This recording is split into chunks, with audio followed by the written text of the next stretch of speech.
사도신경하심으로 우리의 신앙을 하나님 앞에 고백합니다. 나는 전능하신 아버지 하나님, 천지의 창조주를 믿습니다. 나는 그의 유일하신 아들 우리 주 예수 그리스도를 믿습니다. 그는 성령으로 잉태되어 동정녀 마리아에게서 나시고 본디오 빌라도에게 고난을 받아 십자가에 못 박혀 죽으시고 장사된 지 사흘 만에 죽은 자 가운데서 다시 살아나셨으며 하늘에 오르시어 전능하신 아버지 하나님 우편에 앉아 계시다가 거기로부터 살아있는 자와 죽은 자를 심판하러 오십니다. 나는 성령을 믿으며 거룩한 공교회와 성도의 교제와 죄를 용서받는 것과 몸의 부활과 영생을 믿습니다. 아멘. 찬송가 510장입니다.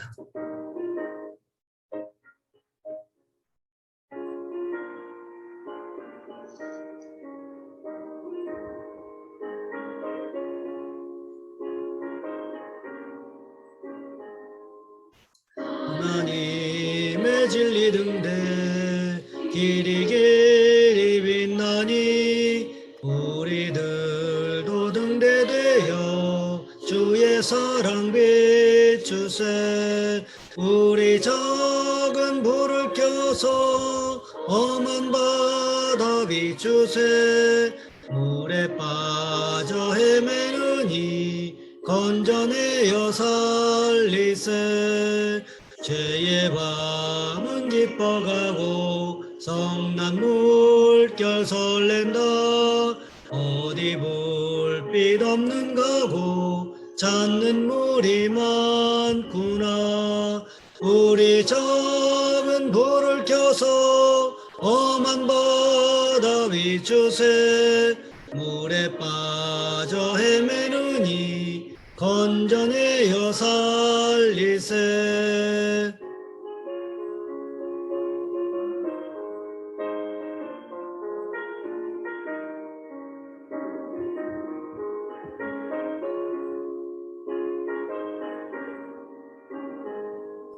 너의 등불도 두어라.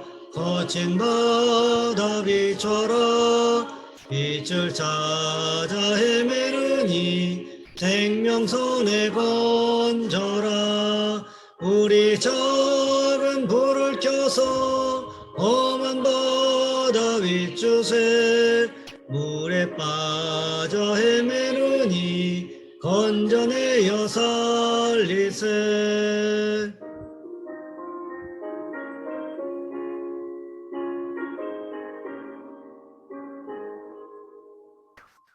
오늘 말씀 열왕기하 18장에서 보겠습니다. 열왕기하 18장 1절로 12절까지 말씀입니다. 제가 가진 성경은 구약 성경 592쪽에 있습니다. 제가 봉독해 드립니다. 이스라엘의 왕 엘라의 아들 호세아 제3년에 유다의 왕 아하스의 아들 히스기야가 왕이 되니 그가 왕이 될 때에 나이가 25세라. 예루살렘에서 29년간 다스리니라. 그의 어머니의 이름은 아비요 스가리아의 딸이더라. 히스기야가 그의 조상 다윗의 모든 행위와 같이 여호와께서 보시기에 정직하게 행하여 그가 여러 산당들을 제거하며 주상들을 깨뜨리며 아스라 목상을 찍으며 모세가 만들었던 놋뱀을 이스라엘 자손이 이때까지 향하여 분향함으로 그것을 부수고 느후스단이라 일컬었더라. 히스기야가 이스라엘 하나님 여호와를 의지하였는데 그의 전후 유다 여러 왕 중에 그러한 자가 없었으니 곧 그가 여호와께 연합하여 그에게서 떠나지 아니하고 여호와께서 모세에게 명령하신 계명을 지켰더라. 여호와께서 그와 함께 하심에 그가 어디로 가든지 형통하였더라. 저가 아수르 왕을 배반하고 섬기지 아니하였고 그가 블레셋 사람들을 쳐서 가사와 그 사방에 이르고 망대에서부터 견고한 성까지 이르렀더라. 히스기야 왕 제4년 곧 이스라엘의 왕 엘라의 아들 호세아 제7년에 아스르의 왕 살마네셀이 사마리아로 올라와서 애워쌌더라. 3년 후에 그 성읍이 함락되니 곧 히스기야 왕의 제6년이요 이스라엘 왕 호세아의 제9년에 사마리아가 함락되며 아수르 왕이 이스라엘을 사로잡아 아수르에 이르러 고산 강가에 있는 할라와 하볼과 메대 사람의 여러 성읍에 두었으니 이는 그들이 하나님 여호와의 말씀을 듣지 아니하고 그의 언약과 여호와의 종 모세가 명령한 모든 것을 따르지 아니하였음이더라. 아멘. 오늘 본문의 말씀을 가지고 히스기야의 개혁이라는 제목으로 함께 말씀을 살펴보겠습니다. 종교개혁자 마틴 루터는 일개 수도승이었습니다. 조그만 성당의 신부였습니다. 당시 카톨릭이 타락을 해서 성 베드로 성당을 준공하기 위해 돈이 모자라니까 면죄부를 팔았습니다. 면죄부는 죄를 사해주는 것을 대신하여 돈을 받는 것입니다. 현재 살아있는 사람의 죄뿐 아니라 죽어있는 부모나 조상의 죄까지 사해준다고 그랬습니다. 테첼리라고 하는 수도승은 성전 건축 헌금을 걷어가면서 당신이 여기다 헌금을 집어넣으면 연옥에 있던 당신 부모가 천국으로 올라간다고 그랬습니다. 신앙의 참된 모습을 훼손하고 물질 만능주의로 가고 행위로 치달아가고 있는 카톨릭의 잘못된 모습을 그냥 보고 있을 수만은 없었습니다. 과감하게 일어나서 비텐베르크 성당 앞에 95개조 잘못된 문제에 대한 항목들을 써서 붙였습니다. 그렇게 1517년 10월 31일 종교개혁이 시작되었습니다. 원래 처음의 기독교 모습은 그렇지 않았습니다. 500년이 지나고 나서 카톨릭으로 변하고 난 다음에 1000년 동안 중세 암흑 시대가 다가왔습니다. 당시 교황의 권세는 왕도 그 앞에서 절을 하고 왕이 교황의 마음에 안 들면 왕의 자리까지 마음대로 바꿀 수 있는 막강한 권력을 가지고 있었는데 그 권세에 도전한 것입니다. 루터가 국회에 끌려가서 재판을 받을 때 담대히 외친 말씀이 있습니다. 내가 아무리 양심적으로나 하나님의 말씀에 비추어 보아도 사람이 구원받는 것은 교회의 권위 때문이 아니다. 믿음으로 구원받는다는 것이 성경의 원리이다. 죄인이 의인이 되는 것은 성자들을 숭배하거나 유물들을 소유한다고 되는 것이 아님을 깨달았기에 나는 내가 말한 것을 결코 취소할 수 없다. 오 하나님, 제가 여기 서 있습니다. 주님 저를 도와주십시오. 루터가 외친 종교개혁의 세 가지 원리는 오직 믿음으로, 오직 은혜로, 오직 성경으로입니다. 우리는 하나님을 기쁘시게 하는 믿음으로 살아가야 합니다. 하나님의 은혜로 살아야 합니다. 하나님의 말씀에 인도함을 따라 살아야 합니다. 그러기 위해서는 우리 삶 가운데 우상을 제거해야 합니다. 우리 자신을 들여다보면 우리 삶 속에 많은 우상들이 있습니다. 교만의 우상을 찍어내야 합니다. 불순종의 우상을 찍어내야 합니다. 탐욕의 우상, 물질 만능주의의 우상을 찍어내야 합니다. 이런 일을 과감하게 시행했던 사람이 누구였습니까? 오늘 본문에 히스기야였다는 거지요. 히스기야의 아버지 아하스는 어떤 왕이었습니까? 우상 숭배를 아주 극심하게 했던 왕이었습니다. 그런데 우상 숭배하는 아버지 밑에서 어떻게 하나님 보시기에 정직하게 행하는 왕이 태어났는지 의문입니다. 히스기야 왕이 행했던 종교개혁은 시원시원했습니다. 이전의 왕들이 하나님 보시기에 정직하게 행하기는 했지만 산당들을 제거하지 않음으로 인하여 백성들이 산당에서 여전히 우상 숭배를 일삼고 있었다는 거지요. 하지만 히스기야는 어떻게 했습니까?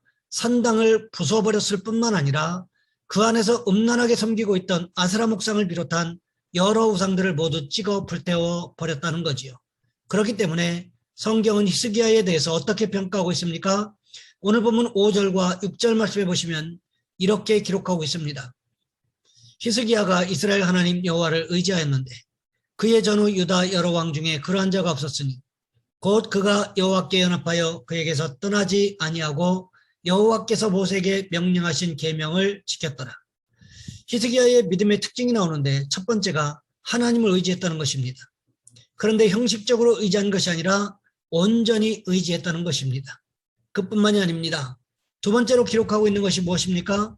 하나님과 연합하여 떠나지 아니했다고 기록하고 있다는 거지요. 그렇습니다. 우리가 신앙생활할 때도 내 마음대로 하는 것이 아닙니다. 어떻게 합니까? 하나님의 뜻대로 신앙생활해야 한다는 거지요. 어떻게 하면 하나님의 뜻대로 신앙생활할 수 있을까요? 하나님과 연합하면 가능하다는 것입니다. 거기에서 멈춘 것이 아닙니다. 히스기야는 어떻게 했습니까? 여호와께서 모세에게 명령하신 계명, 즉 10계명을 지켰다고 성경이 기록하고 있습니다. 그렇다면 히스기야가 산당을 부수고 우상을 부수는 종교개혁을 할 수 있었던 근거가 무엇이라고 말하고 있는 것일까요? 하나님의 말씀 때문이었다는 거지요. 10계명 가운데 첫 번째 계명에서 그 어떤 형상도 만들지 말라고, 그러니까 우상을 만들지 말라고 말씀하고 있지 않습니까? 우상을 만들지 말라고 말씀하신 것은 곧 우상을 섬기지 말라는 말씀과도 일맥상통한다는 거지요. 그렇기 때문에 히스기야는 하나님의 말씀에 근거를 두고 우상 숭배를 하지 않았다는 것입니다. 그러니까 히스기야는 하나님 말씀 중심의 신앙을 회복했다는 것을 성경이 우리에게 증거해 주고 있습니다. 그렇게 되니까 하나님께서 히스기야에게 부어주신 축복이 있었습니다. 그것이 무엇이었습니까? 오늘 보면 7절과 8절 말씀해 보시면 이렇게 기록하고 있습니다. 여호와께서 그와 함께 하심에 그가 어디로 가든지 형통하였더라. 저가 아수르 왕을 배반하고 섬기지 아니하고 그가 블레셋 사람들을 쳐서 가사와 그 사방에 이르고 망대에서부터 견고한 성까지 이르렀더라. 이와 비슷한 말씀이 어디에 있을까요? 여호수아 1장 7절부터 9절까지의 말씀해 보시면 이렇게 기록하고 있습니다. 오직 강하고 극히 담대하여 나의 종 모세가 내게 명령한 그 율법을 다 지켜 행하고 좌로나 우로나 치우치지 말라. 그리하면 어디로 가든지 형통하리니 이 율법책을 내 입에서 떠나지 말게 하며 주야로 그것을 묵상하여 그 안에 기록된 대로 다 지켜 행하라. 그리하면 내 길이 평탄하게 될 것이며 내가 형통하리라. 내가 내게 명령한 것이 아니냐. 강하고 담대하라. 두려워하지 말며 놀라지 말라. 내가 어디로 가든지 내 하나님 여호와가 너와 함께 하느니라 하시니라. 여호수아에게 주셨던 하나님의 말씀이 누구에게도 그대로 이루어지고 있습니까? 히스기야에게도 그대로 이루어지고 있다는 것입니다. 히스기야가 하나님 말씀대로 살았더니 어떤 복을 받았습니까? 하나님께서 함께 하시는 복, 그리고 형통의 복, 또 땅을 차지하는 복을 주셨다는 것입니다. 그런데 북왕국 이스라엘은 어떻습니까? 하나님 말씀과는 정반대로 살다가 결국 망하는 모습을 오늘 본문은 보여주고 있다는 것입니다. 히스기야와 호세아가 동시대를 살았지만 전혀 다른 모습을 기록하고 있지 않습니까? 오늘 본문 9절부터 12절까지 말씀해 보시면 이렇게 기록하고 있습니다. 히스기야 왕 제4년 곧 이스라엘의 왕 엘라의 아들 호세아 제7년에 아수르의 왕 살마네셀이 사마리아로 올라와서 애워쌌더라. 3년 후에 그 성읍이 함락되니 곧 히스기야 왕의 제6년이요 이스라엘 왕 호세아의 제9년에 사마리아가 함락되매 아수르 왕이 이스라엘을 사로잡아 아수르에 이르러 고산 강가에 있는 할라와 하볼과 메대 사람의 여러 성읍에 두었으니 이는 그들이 하나님 여호와의 말씀을 듣지 아니하고 그의 언약과 여호와의 종 모세가 명령한 것을 따르지 아니하였음이더라. 성경이 왜 갑자기 히스기야 이야기를 하다가 북왕국 이스라엘의 이야기를 하고 있을까요?